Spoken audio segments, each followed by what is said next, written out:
This is Next 5 Minutes, Season 2 premiere. Today's title is Birth and Consequences. It's so good to be back. Now, you have to stay close to me on this one because it's a little different. Now, in Season 1, I shared with you that awareness is where we are, and understanding is where we used to be. Now, if we're not getting more understanding, by default, we're getting more awareness or a hyper-awareness, increased sensitivity, and I'll prove it to you. Recall a time when you tried to figure something out and you couldn't do it. You were frustrated, and someone walked over and they said to you, why don't you try this or that? And you said, I tried this or that. Here, you try it. Or we exchanged words. Now, I don't understand you, but my awareness of my feelings has increased to the point where I feel like I need to take action against you. See, there will be consequences for this. We even see this play out in cases of road rage or people getting shot at parties. It seems like every weekend now. So a lack of understanding will bring more awareness of the problem in the form of increased sensitivity. I could sign off right there and end the session, but I still have to give you at least 5 minutes. Let's do a quick history lesson. Some Americans mistakenly think that the United States was born on July 4th, 1776. This is not true. This is the date the country was founded. The Declaration of Independence is to the United States what a birth certificate is to a baby. It's an announcement of the birth. And so birth must have preceded the announcement. What is birth? Birth is a breach of a womb.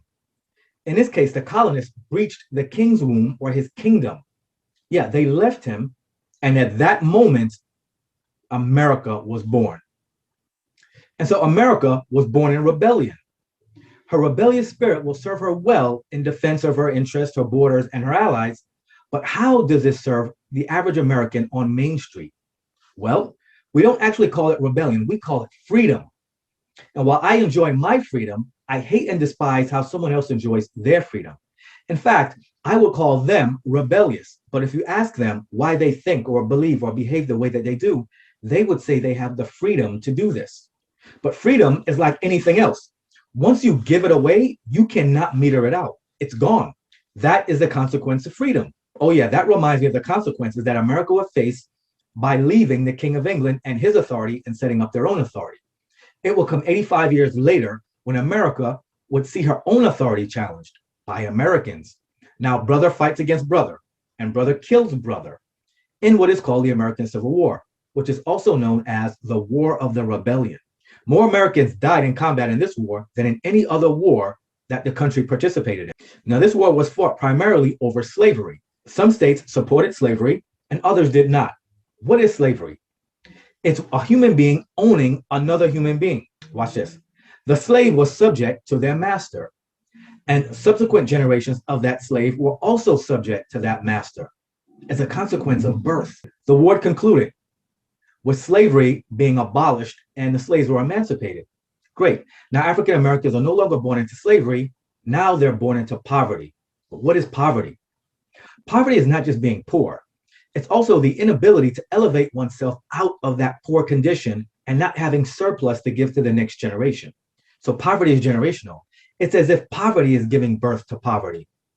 This is the consequence of poverty. There's some Americans that don't want to talk about slavery. They don't want this talk in our schools. They think this has happened so long ago. Why are we still talking about this?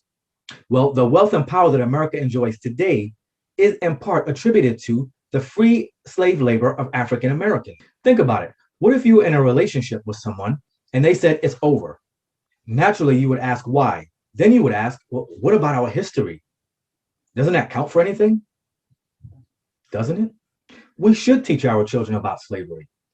We need them to be great, but we also need them to be compassionate. After all, America's children will not only grow up to be leaders in America, they will grow up to be leaders in the world. And so one of the consequences of slavery is to talk about slavery. America has many problems, like a lot of countries, but I believe right now, the one problem that America is struggling with the most is facing her consequences. I'm not glorifying prisoners, but prisoners understand consequences. They know that if they are convicted of a crime, they must do the time. Now, some prisoners have this understanding. They say, do the time, don't let the time do you. This means even with the limited freedom they have control over how they spend that time. And without exercising this kind of control, anything is subject to happen to them. Americans can view their consequences the same way. We should do the consequences that we have before us rather than let the consequences do us, because we can no more change the consequence than we can change the actions that led to those consequences. Let's look at some examples of us doing the consequence. Engaging in peaceful protest, although I don't protest myself, or engaging in public debate, voting our conscience. But what are examples of letting the consequence do us? Allowing a peaceful protest to turn into a riot and burning down our own communities, or storming the US Capitol. If you're watching this video, in between thoughts of doing something that you know will come with a consequence, think heavily about this, because problems arise when we give our worst feelings more attention than our worst consequence. And of course, consequences give birth to consequences. I'm Abrams, you're awesome. I'll see you in the next 5 minutes.